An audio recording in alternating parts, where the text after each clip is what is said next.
صاحب نے ایک بات کی کہ پاکستان میں جتنی دہشت گردی 9/11 کے بعد، لیکن اگر تھوڑا سا ہم اگر تاریخ میں نظر ڈالیں تو کہا یہ جاتا ہے کہ کم از کم جو فرقہ واریت کے نام پہ یہاں دہشت گردی ہوتی رہی، اس کے بعد کچھ لوگوں کا یہ بھی کہنا ہے کہ جی ان کو افغانستان میں پناہ بھی دی جاتی تھی.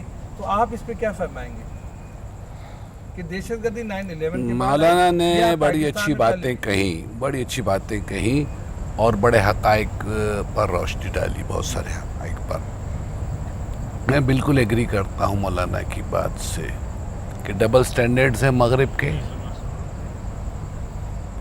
اور یہ جو برقعے پہ پابندی، حجاب پر پابندی، ایک طرف تو مذہبی آزادی کے وہ اور فنڈامنٹل رائٹس کی باتیں کرتے ہیں، دوسری طرف یہ پابندی کیوں، مسجد کے مینار کیوں نہ ہوں.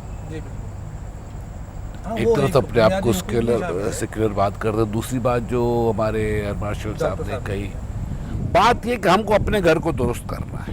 اب ہم نے بہت بات کر لی، ہمارے گھر کے اندر کیا ہو رہا ہے، اس ملک کے اندر کیا ہو رہا ہے. کل اور پرسوں آپ دیکھیں وہ بالکل توجہ دینی چاہیے، لیکن پہلے ہمیں اپنے گھر کو بھی تو درست کرنا چاہیے یا نہیں. فرقہ واریت کی جو بات کی گئی، میں تھوڑا سا اختلاف کرتا ہوں. کہا یہ جاتا ہے کہ پوری دنیا کے جو مسلمان ہیں ان کے ساتھ اگر ظلم ہو رہا ہے تو کیا پاکستان کی جو عوام ان کو کچھ نہیں کرنا چاہیے؟ دیکھیے ہم نے ہمیشہ کیا ہے، ہم نے ہمیشہ دوسرے ممالک میں رہنے والے مسلمانوں کے لیے آواز بھی اٹھائی ہے، عملی طور پہ بہت کچھ کیا ہے ہم نے، اور جتنا ہم نے کیا کسی مسلم ملک نے نہیں کیا. ہم نے جس قدر مظلوم کی حمایت کی ہے، بابری مسجد کے خلاف یہ احتجاج ہم ہی نے کیا، عرب ممالک میں سے کس نے کیا اور کتنا کیا. لیکن بات یہ ہے کہ آج اس ملک میں کیا ہو رہا ہے، یہ جو آپ نے کہا نا کہ یہ کمزور اور طاقتور والی بات، تو پر یہ کم از کم ہمارے اندر آپس میں تو نہیں ہونا چاہیے نا. اب یہ دیکھیں پرسوں جس ڈاکٹر کو کل کیا گیا، کل اس کا کیا جواب بتائیں، ڈاکٹر کو کیوں کل کیا گیا؟ نہیں وہی مولانا صاحب اسی پہ ہم بات کر رہے تھے. میں آپ کی طرف آ رہا ہوں کہ کہا یہ جاتا ہے کہ ایسے جو کلرس ہیں ان کو بھی پناہ دیتی جائے. اس میں بعض دفعہ ریاض بصرہ کا نام لیا جاتا ہے جس کا تعلق لشکر جنگوی سے تھا. سنا یہ گیا کہ جی اس کو طالبان نے وہاں پناہ دی ہوئی تھی. تو اس طرح سے بہت سے الزامات آتے ہیں. دیکھیں جی، یہ جو ریاض بصرہ ہے، جب اس نے چودھری شجاعت حسین کے بہنوئی اشرف مارت SSP تھے غالباً لاہور کے، ان کو ہٹ کیا تو ظاہر ہے بہت فاسٹ آپریشن کیا انہوں نے، اس لیے کہ ایک SSP کا مرڈر تھا. تو اس کے بعد اس کی کمین گاہ پہ جب چھاپا مارا تو یہ رپورٹ میڈیا میں چھپی ہے کہ وہ تو نکل گیا وہاں سے، لیکن وہاں سے وہ ایکوپمنٹ برآمد ہوئے ہیں جو پاکستان آرمی کے پاس نہیں، وہ سب American visa card, American dollar اور امریکن ایکوپمنٹ برآمد ہوئے ہیں. وہ رپورٹ میڈیا میں چھپی ہے، ریاض بصرہ کی کمین گاہ سے نکلی ہے. تو ظاہر ہے وہ دیں گے سپورٹ، ان کو پناہ دیں گے. طالبان ان کو سپورٹ کیوں دے رہے تھے؟ وہ تو امریکہ کے اینٹی ہیں. امریکن ڈالر نکلنے سے کیا ہے، وہ تو کوئی بھی آدمی خرید سکتا ہے. امریکن ایکوپمنٹ کوئی خرید سکتا ہے، امریکن ویزا کارڈ کسی کے پاس بھی ہو سکتا ہے. دیکھیے ان چیزوں سے یہ ثابت یہ نہیں ہوتا کہ اس کو فلاں نے کیا. آپ ان کو اور بھی طریقے ہیں پتہ کرنے کے اس کو پناہ کس نے دی. افغانستان میں پناہ دی گئی اس کو. نہیں، کون سے طالبان کی بات کر رہے ہیں آپ؟ افغانستان ریاض بصرہ کی بات کر رہے ہیں. نہیں، ان کو کون سے طالبان نے پناہ دی؟ افغانستان کے طالبان نہیں یا پاکستان کے طالبان؟ افغانستان میں پناہ دی گئی تھی تو میں سمجھتا ہوں دی ہوگی، کیونکہ وہ جو طالبان ہیں، اگر 9/11 کا آپ واقعہ دیکھتے ہیں، 9/11 کا واقعہ ہونا اور اسامہ کو آن کر لینا، اس کو یعنی ساتھ کڑی مل رہی ہے ان کی. میں یہ نہیں سمجھتا کہ وہ لوگ کچھ الگ الگ ہیں. لیکن اس طرح سے ایران سے مثالیں ملتی ہے، عبد المالک کا نام لیا جاتا ہے، اس طرح سے اور بہت سے کریکٹرز ہیں. تو اس طرح سے جو ہے وہ بہت سے اور بھی چیزیں ایسی ملتی ہیں.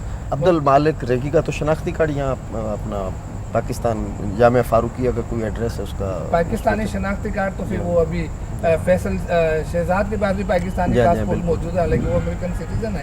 لیکن آپ جو بات کہہ رہے تھے اسی بات کو ہم آگے بڑھاتے ہیں کہ ایک تو پاکستان پہ یہ بہت زیادہ الزامات آتے ہیں کہ بہت سے اسلامی ممالک سے لوگ آئے، پاکستان میں آ کے پاسپورٹ بنا لیے، آج ان کی شناخت پاکستان ہے. تو اس مسئلے کو آپ کس طرح سے دیکھتے ہیں؟ دیکھیں جی، بات یہ ہے کہ اصل میں پرابلم یہ ہے کہ کوئی ایک تاریخ کا تسلسل ہے. یہ جو افغانستان کی وار تھی اس زمانے میں وہ لوگ آئے، اس وقت کوئی پوچھنے والا نہیں تھا.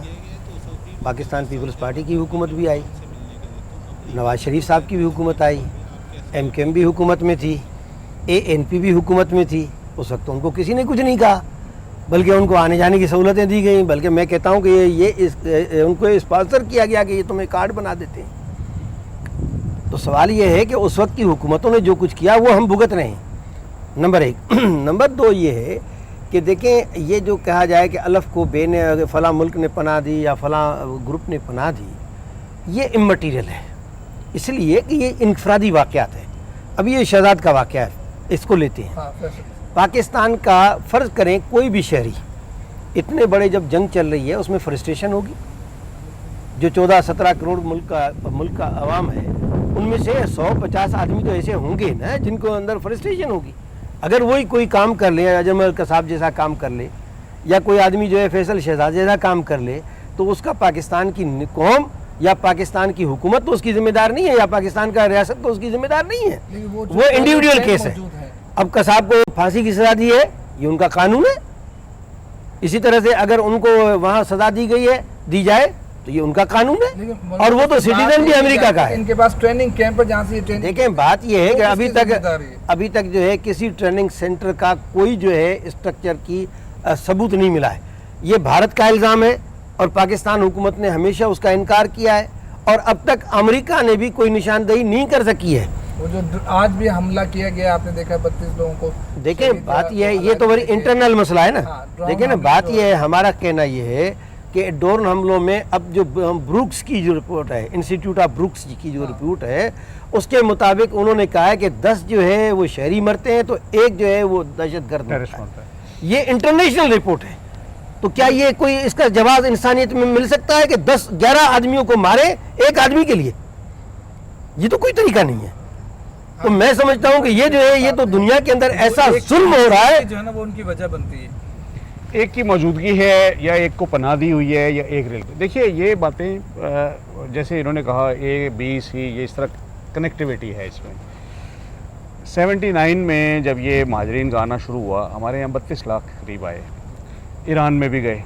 ایران نے ان کو ایک ایریا میں باؤنڈ کر دیا اور ان کیمپوں سے باہر نہیں نکلنے دیا۔ یہ ضیاء الحق کی پالیسی تھی کہ ان کو اسلام آباد میں پراپرٹیز خریدنے دی، کراچی میں ٹرانسپورٹ سسٹم ان کے پاس آ گیا، اینڈ پشاور کا سارا ٹرانسپورٹ سسٹم افغانیوں کے پاس ہے۔ پانی کے ریسورسز پہ ان بڑے شہروں میں ان کا قبضہ ہوا۔ اب اسلام آباد میں بھی کچھ ایریاز ایسے ہیں جہاں ان کی کنسنٹریشن ہے افغانیوں کی، اس کے بعد کوئی گورنمنٹ نہیں نکال سکی۔ محترمہ کی جب پہلی حکومت آئی تو یہ آلریڈی فیٹ اکمپلی اس کو مل چکا تھا، یہ آلریڈی اس میں ضم ہو چکے تھے۔ یہ ایک اور رپورٹ بھی ہے، آپ اس کی ویریفیکیشن کر لیں۔ سعودی عربیہ میں جو یہ ڈرگز والے لوگ پکڑے جاتے ہیں، پاکستانی پاسپورٹ جس کا آپ ہر دفعہ ہر جمعے کو وہاں سر قلم کرتے ہیں، اس میں 90% پلس وہ افغانی ہیں جو پاکستانی پاسپورٹ پہ گئے، بدنامی ہمارے ملک کی ہوتی ہے۔ ایران نے ان کو وہ والے کارڈز دیے جو مہاجرین کے ہوتے ہیں، ان کو نیشنل آئی ڈی کارڈ نہیں دیا۔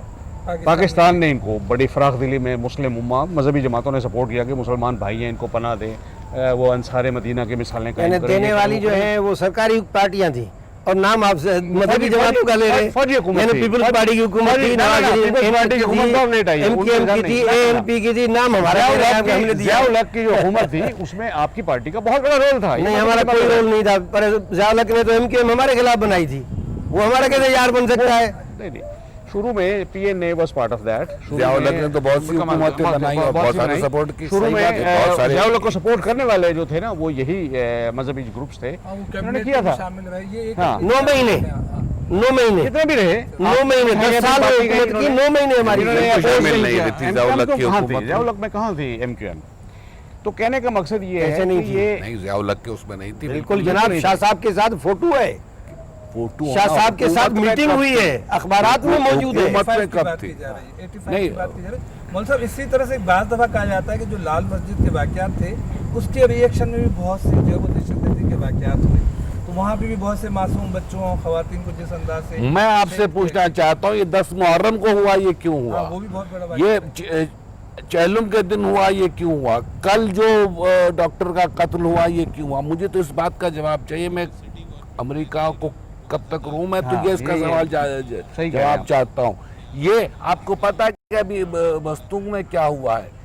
ایک بلوچ رہنما کو عبد القدوس غالباً نام ہے، اس کو شہید کر دیا گیا، پھر اس کی نماز جنازہ نہیں ہونے دی گئی، آپ سمجھ نماز جنازہ نہیں دیکھیں ہونے سر، دی گئی۔ مولی صاحب جو پوچھ رہے ہیں کون کر رہا ہے؟ کومیلی صاحب نے بڑی اچھی بات کر دی.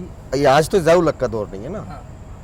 عاشورہ پہ اتنا بڑا واقعہ ہو گیا، یعنی اس کے بعد چہلم پہ اتنا بڑا واقعہ ہو گیا، تو ایکشن کیوں نہیں ہو رہا؟ تو یعنی یہ بات صحیح ہے کہ دہشت گردی کی جو لہر ہے اس میں اضافہ مشرف کے بعد آیا ہے.